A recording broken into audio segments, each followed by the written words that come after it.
We've got some Hey, I'm Luis. And I'm Luis. And you are listening to the Content is Profit podcast. We spent the last 4 years learning the strategies and techniques from some of the top marketers in the world on how to create content that turns into profit. If you'd like to learn more about how to turn your content into profit, go to contentisprofit.com. All right.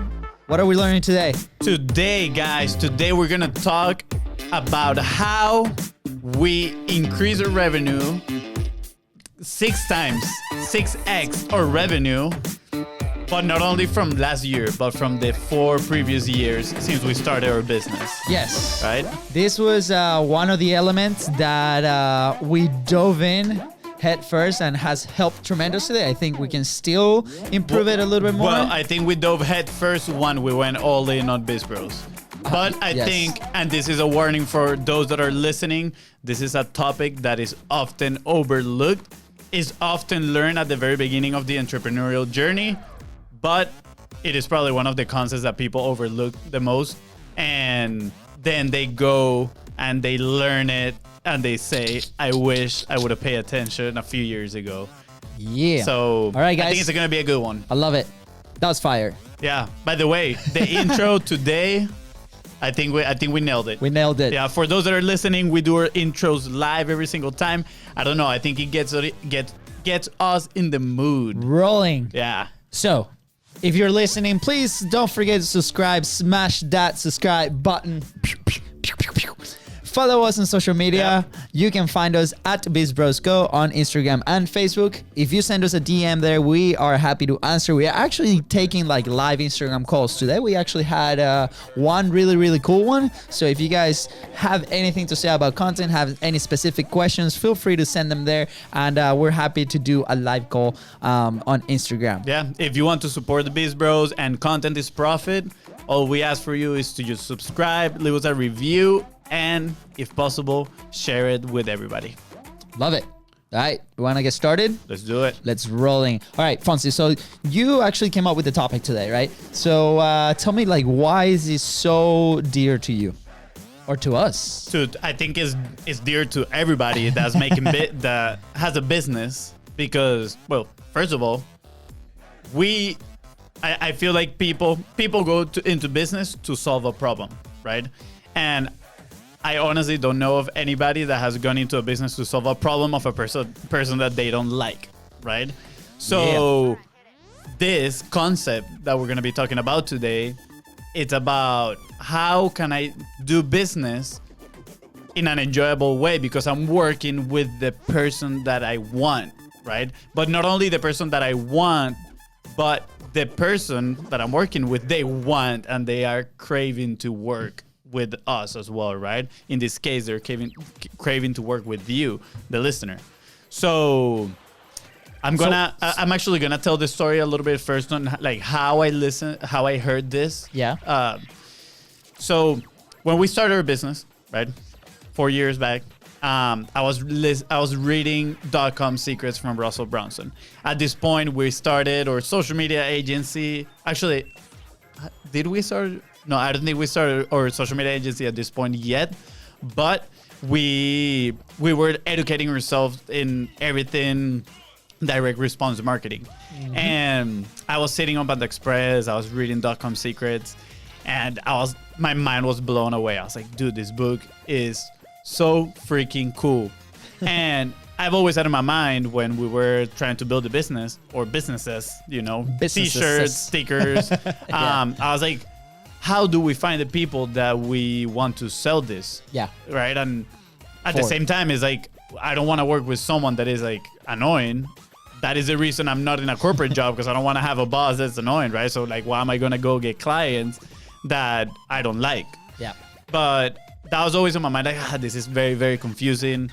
And when reading .com secrets, I know this Russell Brunson didn't come up with this. He's mentioned it, but we learned it from Russell Brunson. And for those that don't know who Russell Brunson is, he is the founder, one of the co-founders of ClickFunnels. Yep. So in his book, he was talking about traffic temperatures. He was talking about cold traffic, that is people that have no idea about the problem and the solutions that you offer. The warm traffic, that is people that are aware of the problem but might not be aware of the solution. And then he talked about the hot traffic, right? That is the people that are aware of the problem and the solution. So technically, talking to the hot traffic, right? Those hot customers, those hot leads are going to be easier to close. And those are probably what are going to be your best shot when you're trying to acquire customers. Yeah, and if you are listening, you're familiar with like sales or different terms, like this comes up very often, right? They talk about, cold calling, and that's the reason why there's like so much information around cold calling, because like it's a specific type of lead. It's people that are not really aware that you exist or that they have a problem, so that's why they call it cold. And then as they move up on the like range of awareness of the problem and your business, then they become hot. That's why if somebody calls you, that's considered hot. But we found out there's a fourth level. Yeah, and right? I'm gonna get to that in a minute. So we actually, after reading that book, and I think a failed attempt of Be Wealthy, I don't know if you remember that one. Yeah. We started a social media marketing agency, and we ran across another concept, which is a customer avatar, right? Everybody tells you need to envision the person that you're gonna sell to, what they like, the books they read, everything, right? And honestly, we did that exercise. We had our customer avatar, and again, we just throw it aside, and we're like, okay, well, we're gonna sell this. Well, let's try restaurants. So we started calling every single restaurant, meaning we were reaching out to cold audiences, maybe warm audiences that they knew they had a problem, but they weren't aware of the solution, and they didn't know we had the solution, right? Yeah. And at this point, we were literally I was sitting in my bedroom, which I was super proud to be in my home office at the moment. The other day I saw a picture on Instagram. I was like a 4 year ago memory. And it was me putting a story on Instagram like, oh, that laptop lifestyle. But honestly, I wasn't like doing anything. Yeah, hashtag fail. Yeah, hashtag fake life. Fake. So I was at my house just doing those calls, but I didn't really know who I was targeting. And when you don't really know who you're targeting, you get way more no's, and you get you get discouraged pretty quickly.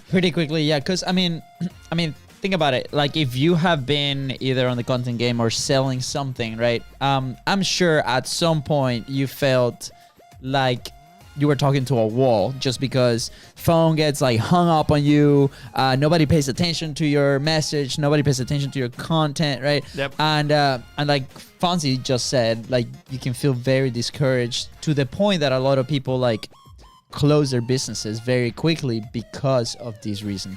Yeah. And so again, I'm going to resume the story. We go to the restaurants, and we actually close our first deal. Super exciting. I think I was shaking when I went to talk to the guy at the restaurant. I was super nervous. I actually stood up for that meeting. You did? Yeah, I actually wore I don't remember that. really nice clothes, because I was like, I need to give a good impression. I need to and clearly again, look at him now. So if you guys are watching live or listening, go back to the video. If you get to know me. Yes. I mean, he takes naps on a hammock. On a hammock. But behind the office. Again, and that goes down to not knowing who we want to work with, right? Because after a while, we were like, dude, we don't want to work with people that is going to judge us for the way we dress. We want them to give us an opportunity. As we talk, they're going to see the value on what we have to offer. And if you want to dress nice, that's awesome, right? Exactly. Yeah, we don't totally have anything against that. That's part of our criteria. We don't want to work with someone that is going to be closing their door to us just because we are dressed on our t-shirt, right? So whatever. I go to this guy's business, we close it, and I don't know, I think it was 6 months later. It was horrible. Working with this person, it was not good at all. Just back up a little bit, right? I think when we were talking to them, there was a lot of convincing that we had to do. So much convincing. Instead of selling, which selling should be a frictionless process. Yep. This convincing took a while. We had to come with a lot of data, show him why he should be doing this, comparing different cases. And after a lot of no's, right, he finally said yes. Look, reluctantly. Yeah, reluctantly. Yeah, And the process on how he came on, even though it was amazing, it was like our first client, we were so excited. It was the most like we've ever charged in our lives at that point in time. Yeah. The process was very rocky. Yeah, no, for sure. So that started to dictate the relationship that we had with them. They started to question everything that we were doing, right? Yeah, I think it's Steve Larsen, the one that says the way they come into your programs or services determines the way, you know, they're going to be as a client. So if it takes a lot of convincing, like that happened, the relationship probably is not going to be that good when you are fulfilling your services or when they are going through your programs. So I'm going to fast forward now 3-4 years. Our timelines are all messed up. But we actually started listening to Steve Larsen, right? And I think this was the first time we heard this concept like that, in that way, where he talked about the fourth type of audience that my brother just mentioned a few minutes ago. Can you explain a little bit more, right? What is, and explain our experience and what happened when we got to know a little bit about that concept. So with that concept, like that fourth level, for me was literally mind blowing, because I was coming from a sales environment with a very big company that has about 1,000 locations worldwide. I was right at the forefront of their sales process. I was managing a team of 14, 15 people. Continually, like the idea was to sell as many memberships as we could, like every day. Our staff had a call quota, so we're calling cold leads, warm leads, hot leads, like the whole traditional thing. And I remember that I was not familiar with this thing. I was like, okay, perfect. Is cold, warm, and hot, and that's it. And if they call like the first day, they're hot lead because they're interested. And even though that was beautiful on paper, as soon as we would call, like they will hang up on us, right? And I was like, but why? Like you just gave us your information, and I'm sure like you listening, like if you're in the sales environment, you probably can relate to this. But I remember seeing it in that room, with my notebook, taking notes, like crazy. And then he goes, we have these people, which is the cold, and then we have the warm, and then we have the hot. Like who's lived that? And I'm like, I'm here raising my hand, all excited, taking my notes. And it's like, guess what? There's a fourth level. And I'm like, wait, what? The last 3 years that I've been working in sales, I've never run into this. Like, why? Yeah. And then he goes, it's your dream level. And I'm like, your dream customer. Exactly, your dream customer. It's not it's a hot lead, is your dream. Yeah. So I'm like, what? And immediately like go back to my notebook and write dream massive. I'm like, yeah, this is exactly exclamation point, gong sound. It's like, yeah, a moment of clarity. And so what does that mean? What is that? Your dream? And basically somebody that is problem aware, that knows you, is solution aware. But the most important part, that they got the money. Not only they got the money, but they're spending the money already in a similar solution. And they're frustrated. They're buyers. They're just frustrated with that solution. Mm-hmm. So then you can come in and collect them, right? So bringing it back, right, to the environment that I was in the fitness industry. And as many of you might know, that's a very competitive world, right? So, and I think this is one of my favorite stories to illustrate this thing, right? So our location was located in this kind of shopping mall style kind of deal. We had a lot of restaurants next to us, which was awesome because, well, awesome in theory, because we thought that people that will go to these restaurants, right, are eating like crazy, and that's it. That's all they did. And then they needed our solution because we were a fitness studio right there. So that this was coming from above. It's like, guys, you had to go to all these restaurants and create all this marketing and, be up there and set up a table and talk to these people right off the street, super cold, right? To bring them into a studio where they're going to work out and sweat and, go crazy, which, I mean, nothing against that. The workout was freaking amazing. I loved it, right? But there was a lot of foot traffic on certain days, on Thursdays, for example. And on Thursdays, these restaurants were serving dollar slices. So the thought process was like, look, Yum, yum, yum, yum. yum, yum, yum, yum. Yes, 100%. So this was the thought process. The thought process was, hey, if I'm paying $20 a lead, right, which is very expensive, I'm going to go sit down in front of the pizza place, and everybody that comes in, I'm going to tell them, look, I am going to buy you a $1 slice of pizza, which is $1.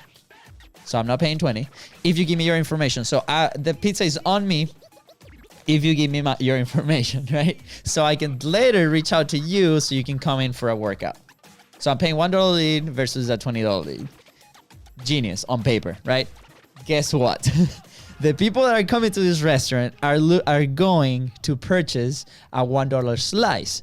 It's a very popular restaurant. It's a ton of foot traffic, but it's not definitely our dream customer because these are people that might not even be working out. So they're just there for the food. They're just there for the food, and that's okay, right? But their journey from wanting to work out to working out is a lot longer than somebody that goes and works out regularly in a different studio.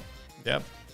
That is frustrated with that studio. Yeah. So our marketing efforts are being wasted because the people would like, perfect, I'll give you my info, I'll eat my pizza for free, and then you're gonna spend the next 8 weeks trying to call me, and I'm gonna ignore your call because I don't want to work out. Yeah. That's exactly what happened. So go ahead. Sorry. Quick golden nugget here for gym owners. Run an ad on Facebook and place it on every gym location in your city. Talk about the pains that the people are feeling. Hey, are you not fulfilled with the current workout that you're doing? Hey, if this is you, come get your free class at my gym. Yeah. And that's it. I'm sure you're going to hit a lot of people that are going to gyms and are very frustrated with their current situation, and they're looking for something different. And you are that different. Yeah. You are that solution to their problem. So All right, that's it. Yeah, I mean, even with places, let's say, they pay a $10 membership, right? And then your membership is maybe 10 times more. So it's not like, is it smart, right? And you guys can tell me the answer. You can send me a DM what you think about this. But is it smart, me trying to convince somebody to spend 10 times more, or grab somebody from some place that charges similar but is frustrated, right? So it's super interesting, right? And you can apply this to basically every business, right? There's plenty to go around. Unfortunately, I hope that your business has such an amazing experience and such an amazing customer service that they're not angry at you. But you're always going to have some people that are going to be in the back of the pack. I think it's a natural process. It's a natural process. And just like you have that in your business, there's going to be people in other businesses that are going to be the same way. So I think it's a little bit smarter to find your dream customer, which is somebody, let's stay with the gym topic, right? Somebody that works out regularly. Yep. They have the money to pay for this membership. Yep. They want to work out. That's the other one, right? They want to work out, right? And they're frustrated with their current opportunity. So those are 5 things, right? You can add more filters, and then you can create your messages around that and then target. So we're gonna go to that in a little bit later. So hopefully I was able to explain it. And if you're live, comment like if does that make sense? Yeah, I think we just went through what we would call the secret number 1 of finding your dream client, right? We talk about them wanting, they are buyers already. They're spending the money. That means they want that solution, right? And one of the biggest problems is, especially business owners, is that they fall in love with what they offer. So then they see someone that they think that person needs it, and they try to convince that person to buy. And that's one of the biggest problems, because yes, even though that person might need it, they don't want it. And people don't buy because they just need it. They buy because they want it, right? Like why some people purchase, $80 wine bottles versus $5 wine bottles, right? Yeah. Is because they want the class of the $80 wine bottle, for example. So it is key to pretty much figure out who are the people that want my product. And again, going back to the gym, what a better way to find these people that are already working out and paying for it. As simple as that. I mean, I'm going to ask you a question, you know, Yeah. for let's say a woman, right, that loves shoes, right? And is it easier for somebody that doesn't own a pair of shoes to sell a pair of shoes, or somebody that owns 20? Way easier to someone that already owns 20, because you know they're buyers. They're constantly buying shoes. They're probably collecting them at this point.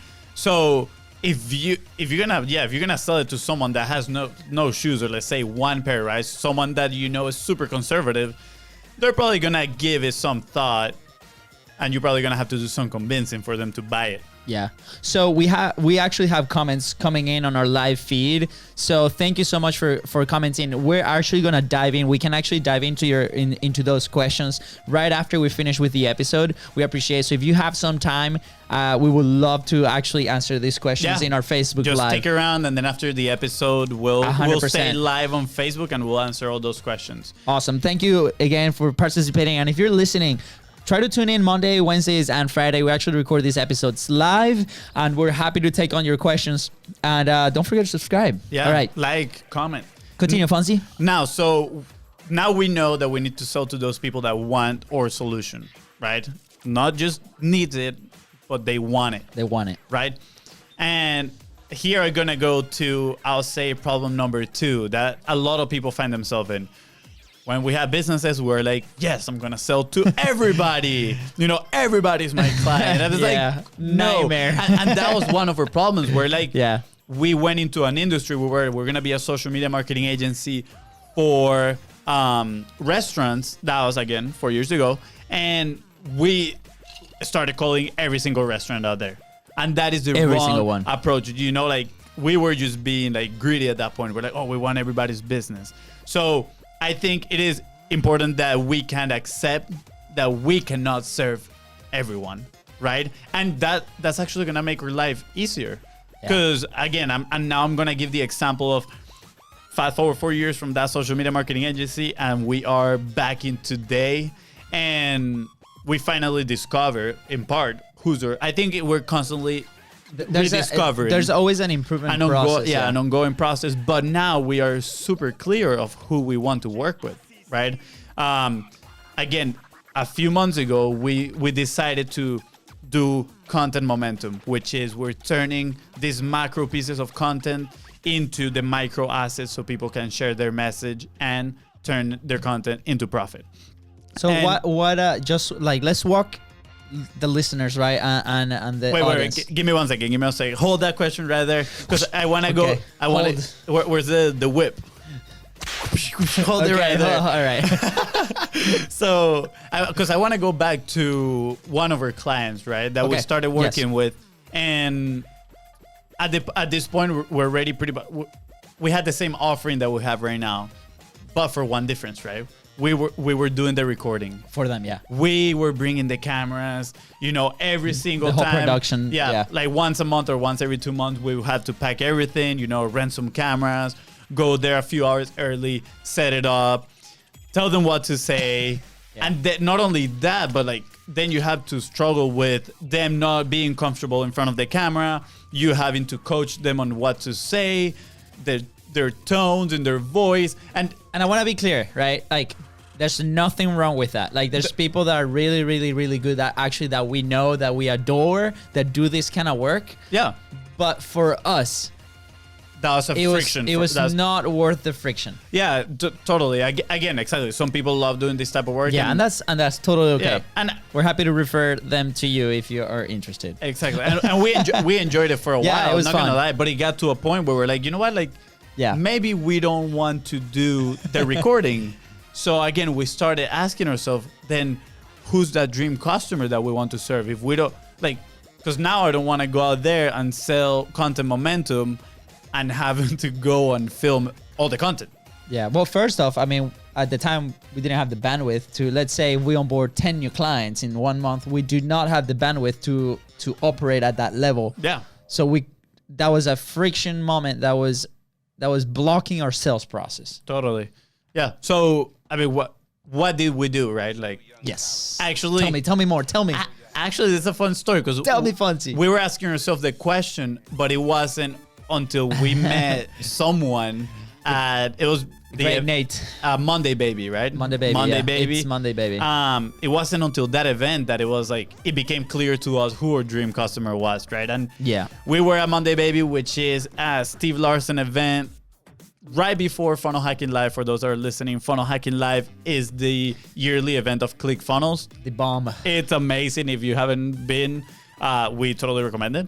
So we were in actually one of the breaks. I think we were going to get some coffee. We need that caffeine, and and we like on the space right next to where Monday Baby was being held. There was this guy that he was super smart because he knew who his dream customers are. So he set up an event space right next to the event space that we were in, and he actually created like a photo shoot studio, right? A photographer's studio. So everybody was like, well, I'm an entrepreneur. I need the cool pictures and whatnot. And they For would my social media, for my profiles, for my ads, right? And they would go there, and he was just talking straight to his dream customers. So I went there. I was talking to the lady that was at the front, just receiving people. And we just started sharing what we do. And in that, she said, oh, okay, cool. Let me call Nate, which is a photographer. And she calls him. We start talking. Nate, if you're watching, man, thank you. Yeah, thank you so much. We really appreciate it. Or listening. And we started talking with him. And I remember that he said, oh, cool. Well, I already record a podcast. Like, you guys wouldn't have to record it. So, like, how much would you charge me? And my brother and I, at that point, we look at each other and we're like, that is a really good question. yeah, that is a really good question. We haven't thought about that. Our head did this. Yeah. And then it's like, after we left that conversation, we look at each other and we were like, dude, I think we just found our dream customer. People that already have podcasts and they are recording their podcast because now we don't have to deal with any of the equipment, any of the coaching during the recording. They know the value of content upfront because they're already been producing it. And that was huge for us. And that was a huge transformation because now when we do our prospecting, right, that we're going to go call some people, we say, number one is like, okay, they need to be publishing and they need to be recording their podcast for a certain length of time. And they need to be consistent. So they have to be publishing for a while now. Exactly. Because and not only that, but they need to have micro assets as well. That too. And they have to have a sales process. They have to sell something. So is all these like filters that we put into that at first it might sound as maybe negative because you're like, oh my God, I'm reducing my market so much more. But once you start actually going, there's plenty, for many. And if you find one of the indicators, like if you find competition in that market, it means that is needed, that product is needed, right? So how then can you differentiate yourself to attract that dream customer because it's there, right? Yeah, that's true. And that differentiation topic. Yeah, that was a tough one. That's a whole other thing, that's right? a whole different topic. But it's incredible. It's amazing, right? It's gonna. I mean, I'm not gonna spoil that one. We can leave that one for another episode. Yeah. But now, okay, so we know we're selling to people that are buying and they want, right, the solution. We know now that we cannot serve everybody. Right, we accepted that. Right, you gotta accept that, right, and you gotta go for those very specific people. Again, you probably heard this: the riches are in the niches. So niche down as much as you can. Find that one person that want, and pretty much they check all the boxes of your requisites. And now that leads to number 3, right, which is a lot of people are like, well, but like, that person I'm trying to sell, like they tick off all the boxes, but they have no money to buy. Well, let us tell you something. Who wants to say this? Do you want to say it? You go ahead, say it. You're owning this story today. I love it. I'm gonna say it. If they don't have the money to purchase what you're offering, they are not your dream clients. Okay, like they it's as simple as that. They can go find another solution, right? If they don't have the money, again, it goes back to number 1. They have to be already buyers. They gotta be purchasing something. So again, they are not your dream customers. It's as simple as that. And that doesn't mean you can still help them out. You can still help them out, and they can follow your journey. You can nurture that lead for when they eventually get the money. Yeah, look, now they can become clients. Exactly. It can be that you know, they might not have the money for X, Y, and Z. There's different reasons. They really, really want to work with you, right? But how can you help them then get that money so they can work with you, right? So hopefully, right, if you're selling something either high ticket or whatnot, you know, we do have the Content Momentum program is a little bit of a higher ticket as a service, like kind of done for you, you know, the content game. But you know, if they're not there, how can we help them get there, right? So providing those solutions, help them out, building their relationship, providing tools, right, so they can get there. And that's totally okay because it's gonna build so much rapport, right? Yep. Like I remember having a conversation, same thing, you know, one of those content conversations over Instagram, and this person's like all in, like they believe in content, they produce content, they daily, they do this, they do that, and I think the one thing that was missing was the sales process at the end, because they had a lot of engagement and stuff, but they didn't have that clear, because once you put a machine like this to work, obviously you want to measure, right? Yeah. And one of the measures that we connected the initial marketing to the very end is with sales, and the money that comes in through that. So we have a company that does this strategy to sell houses, you know, so that's their measure. Those are their KPIs, key performance indicators for the that don't know what a KPI is, but so. And that's okay. You can still help them out. Right? Yeah, you can still help them out. Again, they're not your dream customer today. They're not your dream customer now, but they can be your dream customer in a month or 3, right? I mean, there's this analogy. Or a year, right? Still, or 2 years. I think it was Frank Kern, for those that are listening and don't know who Frank Kern is. He's like Go check him out. He's like the godfather of marketing. He's so cool. He's such a cool dude. But he has this ad where he has a bunch of like mints, and he drops some on the table and he says, these ones right here, just like a little like handful, these ones right here are the ones that are ready to buy from you today. So those would represent the dream customer. Yeah. Then he grabs the rest of the bowl and he dumps it and he says, these ones right here are the people that are ready to buy from you 3 to 6 months from now. Yeah. Right? So again, those are not your dream customers, but in 3 to 6 months, they can become your dream customers.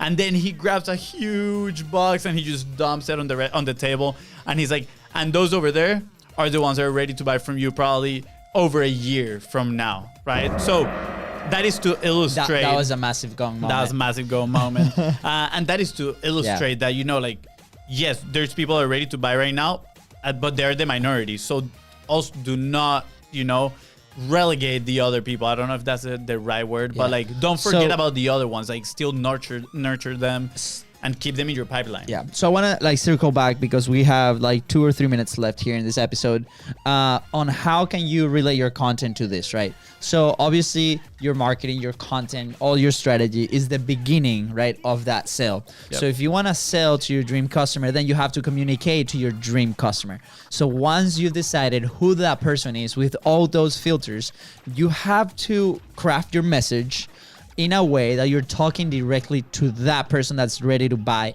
today. Yep. Right. So for example, if I'm selling, right, if I'm talking and creating content to that podcaster that records video, to that content creator that has long form content that it wants to create assets to distribute in their social media, I'm going to be talking to somebody that's doing that today. Not like, hey, if you are thinking on doing this, we are your solution. No, because then they're further away from that optimal place that I want them to be, because then I'm gonna have to teach them different things, and again, nothing wrong with that, but that is not our business model. So go back, look at your business, look at how you're communicating, what's the message that you're putting out there. Yep. And if it's not the right message to your dream customer, then go back and redesign your dream customer. Who's that person that you would love to work with? Or maybe you already have your dream customer within your business, so you can ask them questions. Exactly. Right? You can ask them and dig deep and see what is it that they love about your business. Like, what problem are you solving for them, right? Yeah. What pain are you taking away from their life? And that's the message you're gonna put out there to attract more people like that one that you already have in your business. So I want to leave you guys with one question. Wait, before you do the question, I'm gonna do a 30-second recap of what we went through, so everybody has it in their minds, right? We went through the types of traffic, right? Type And of traffic. clients, which is cold, warm, hot, and the new one, the dream clients. Now, we are the dream client. They want your solution. Yeah. You don't think they need it. They want it.